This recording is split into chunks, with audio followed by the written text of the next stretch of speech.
sección que emitimos una vez al mes y no queríamos pasar la oportunidad en diciembre de recibir en nuestro programa al abogado que responde muchas consultas y dudas. Y en este programa, coincidiendo con una época en la que el consumo de las familias se incrementa y que en mayor o menor medida, el que más y el que menos, tiramos de tarjeta de crédito y estamos acostumbrados a oír esos consejos típicos que se nos dan a la hora de hacer las compras, como pedir facturas, comparar precios, etcétera, etcétera. Adelantándonos un paso más, queremos hablar de los créditos para el consumo, también conocidos como microcréditos, los que se conceden de una manera rápida, sin exigir ningún tipo de garantía adicional. Y hoy, con el abogado que recibimos desde Cobo Serrano, nos adentraremos en esos cuidados que hay que guardar para evitar intereses desproporcionados y unas consecuencias que pueden llegar, si no tenemos el debido cuidado, que nos pueden tirar por tierra la economía familiar. Para comentar este tema, hoy nos acompaña don Carlos Zarceño Tapiador. ¿Qué tal? Muy buenas tardes. Hola, buenas tardes, Marcos. ¿Qué son? ¿Cómo identificar los créditos al consumo y qué particularidades tienen? Sí, todos hemos oído hablar de ellos. Son los que conceden entidades como Cetelem, Cofidis, Wifin, Evofinance. Si bien es cierto que casi todos los bancos que conocemos tienen filiales que se dedican a conceder este tipo de préstamos o créditos al consumo con o sin tarjeta. En la mayoría de los casos se nos ofrecen en comercios o en grandes superficies para comprar bienes o servicios de consumo, un coche, un televisor, un ordenador, muebles, lo que sea. Y están vinculados, como digo, muchas veces o en su mayoría a una tarjeta de crédito y casi siempre se ofrecen pues eso, concediendo unas ventajas, tales como rebajas en las compras, promociones que a priori nos pueden resultar muy interesantes, pero ojo, como bien decías, porque siempre hay un banco detrás al que le vamos a tener que pagar intereses porque es realmente quien está financiando la compra. Estos créditos, a diferencia de los créditos o los préstamos hipotecarios, no se garantizan con ningún inmueble y de ahí precisamente que se concedan de forma muy rápida, incluso por teléfono o por internet, y precisamente porque no hay una garantía adicional, no hay esa hipoteca, es por lo que vamos a tener que pagar unos intereses mayores que en el caso de los préstamos hipotecarios. Resumiendo, y desde el punto de vista del abogado de la radio, ¿qué cuidados habría que tener a la hora de contratarlos? Pues hay que fijarse especialmente en los intereses remuneratorios, que son los intereses que vamos a tener que pagar en cada una de las cuotas, o en el caso de las tarjetas de crédito, fijarse muy bien en cuál va a ser el tipo de interés que nos van a aplicar en caso de aplazar los pagos que realicemos por nuestras compras. Y también hay que fijarse en si se van a aplicar o no se van a aplicar comisiones. Por eso, lo recomendable es que nos dejen, cuando nos ofrezcan en la contratación de estos préstamos o estas tarjetas, que nos dejen siempre una copia del contrato antes de firmarlo, leerlo detenidamente en casa, en lugar de firmarlo sobre la marcha, que en la mayoría de los casos es lo que pretenden los comerciales que ofrecen la contratación de estos créditos. La clave, Marcos, está en fijarse en el TAE, muy importante el TAE, tasa anual de equivalencia, que es el indicador más útil a la hora de saber lo que realmente vamos a pagar por el dinero que nos prestan. Es lo más útil porque engloba tanto el interés como las comisiones y otros gastos que puedan llevar asociados. De todas formas, la gente debe saber y ser consciente que cuando se contrata un préstamo de este tipo, un crédito, una tarjeta, si se da cuenta que no le conviene, por ley dispone del plazo de 14 días para desistir sin dar mayores explicaciones y sin que le apliquen ningún tipo de penalización. Eso sí, obviamente tendrá que devolver el dinero que le hayan adelantado. Y suponiendo que nos estén cobrando unos intereses elevados, ¿se le puede poner solución? ¿Hay alguna manera de que, bueno, pues no nos salgan tan caros? Sí, pues ese es el tema. En principio sí, y para eso tenemos la ley de la usura o ley de nulidad de los préstamos usurarios, que es una ley del año 1908 y que a pesar de sus casi 110 años continúa en vigor y que mucha gente lo desconoce. Esta ley tiene tan solo 16 artículos, pero quizá por eso sea muy clara y directa, y en su artículo 1 viene a decir que será nulo todo contrato de préstamo en el que se estipule un interés notablemente superior al normal del dinero y manifiestamente desproporcionado con las circunstancias del caso o en condiciones que resulte leonino por haberse aceptado a causa de una situación angustiosa, por la inexperiencia o por lo limitado de las facultades mentales. A propósito, tengo entendido que el Tribunal Supremo se pronunció al respecto de la usura y cuando son nulos los créditos al consumo, ¿verdad?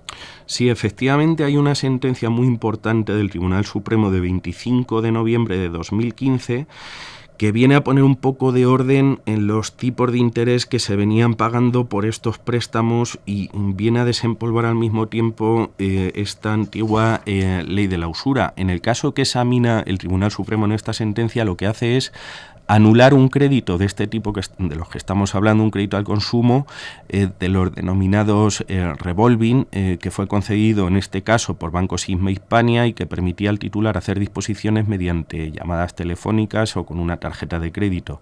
Este crédito el Tribunal Supremo lo considera nulo y usurario al establecer un interés del 24,6%. El Supremo lo que hace es aplicar la ley de la usura y dice que lo relevante para que un préstamo de este tipo al consumo sea usurario y nulo es, dejando aparte posibles situaciones de inexperiencia, angustia y demás, hay que ver si el interés es notablemente superior al normal del dinero y ver si es manifiestamente desproporcionado con las circunstancias del caso. Y se me ocurre preguntarle, abogado, ¿existe un justiprecio para los intereses? ¿Qué considera el Tribunal Supremo que es el interés normal del dinero?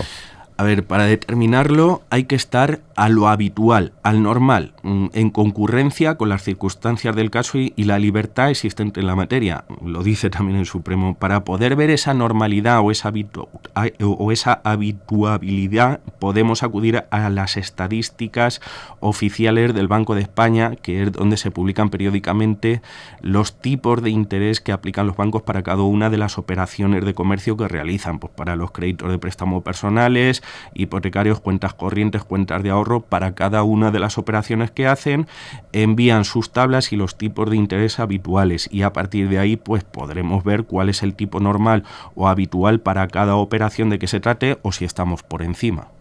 Y un interés que sea notablemente superior al normal del dinero, ¿podemos concluir que es siempre nulo o hay excepciones? A ver, si se supera esa normalidad de forma notable, en principio es nulo, pero es cierto que si hay circunstancias excepcionales que justifiquen ese interés notablemente superior o por encima al normal, perfectamente sería válido, pero claro, entendiendo por circunstancias excepcionales, en la mayoría de los casos el riesgo de la operación o el riesgo de cobro por parte del banco por escasa solvencia del prestatario fundamentalmente. En cualquier caso, no basta con que el prestatario o el cliente no tenga solvencia o que exista ese riesgo de cobro, sino que necesariamente el banco, una vez que le aleguemos nulidad en un juzgado, deberá justificar que al tiempo de concertar el préstamo o el crédito examinó la solvencia y la falta de esta, porque si no lo hizo, a pesar de que no exista solvencia del consumidor,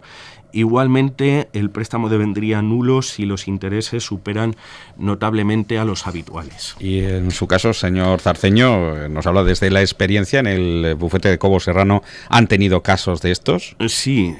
Por ejemplo, a Banco Cetelén le condenaron a devolver a un cliente más de 10.000 euros por dos tarjetas que tenía él con su mujer, que tenían un TAE del 26,9%, también a Evo Finance, recientemente lo han condenado a devolver a otro cliente más de 15.000 euros, también por una tarjeta que se contrató al 18,9%, a los pocos meses se lo subieron al 24,9%, entre otros casos que tenemos todavía en los juzgados. Y es que nos estamos dando cuenta, Marcos, que hay muchísima gente que tiene este problema y que no reclama porque lo desconoce o porque piensa que no va a conseguir nada cuando es todo lo contrario. Es una cosa parecida a las preferentes que todos conocemos, porque los juzgados, en este caso, igual que las preferentes, en la mayoría de los casos, están anulando estos préstamos y créditos al consumo por usurarios e incluso hay ocasiones que se alcanzan acuerdos con los bancos o con estas entidades sin necesidad de llegar a juicio y por TAEs muchos menores a esos 26,9 o a esos 25%. Hay que tener en cuenta que un TAE que ronde el 20% lo supere, por regla general va a resultar usurario y nulo.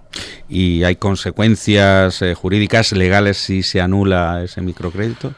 Pues tenemos que ir otra vez a la ley de la usura. En este caso, el artículo 3 es el que nos da la solución, que por otra parte es la consecuencia de cualquier declaración de nulidad. Concretamente, este artículo establece que, declarada con arreglo a esta ley la nulidad de un contrato, el prestatario estará obligado a entregar tan solo la suma recibida. Y si hubiera satisfecho parte de aquello y los intereses vencidos, el prestamista, el banco, devolverá al prestatario, al cliente, lo que tomando en cuenta el total de lo percibido exceda el capital prestado. Es un poco lioso, pero es muy sencillo. La consecuencia es volver a la situación inicial. A modo de ejemplo, si nos han prestado o hemos hecho compras por 6.000 euros y llevamos pagados 10.000 euros, el banco, declarada la nulidad, deberá devolvernos esos 4.000 euros que nos ha cobrado de más por encima del capital prestado. Es decir, el cliente está obligado a devolver lo prestado por el banco y el banco está obligado a devolver todo lo cobrado por encima del capital prestado, ya sea por intereses, comisiones o por cualquier concepto que se nos haya cobrado. Y don Carlos Zarceño Tapiador, ya para cerrar esta edición del Abogado Responde, ¿nos puede resumir a modo breve recomendaciones que desde su experiencia podemos dar a oyentes a los que les hayan ofrecido o que se estén planteando contratar una tarjeta de crédito o un préstamo al consumo? Pues que no se dejen llevar por las bondades que nos puedan ofrecer los comerciales respecto a la gratuidad o los descuentos o incentivos comerciales que puedan llevar asociados, que se lleven una copia del contrato para que lo lean y analicen tranquilamente en su casa, si es necesario incluso con ayuda de un profesional antes de contratarlo, porque si actuamos debidamente evitaremos sorpresas y pagar más de lo necesario, tener que acudir a los juzgados. Además, no obstante, si cualquier persona se encuentra en esta situación, oye, que tampoco se agobie, que se asesoren igualmente por un buen abogado, porque probablemente se pueda anular su contrato y conseguir que le devuelvan lo pagado de más en caso de que sea usurario. Pues estamos en plena época del consumismo, de echar mano y recurrir a esas tarjetas de crédito, micropréstamos. Por eso el Abogado Responde este mes no ha descansado y habitualmente lo escuchamos el último jueves, pero al ser fiesta local mañana en Alcázar lo hemos adelantado a este miércoles. Don Carlos Zarceño Tapiador, gracias a usted, al bufete de Cobo Serrano, y felices fiestas. Felices fiestas, gracias a vosotros.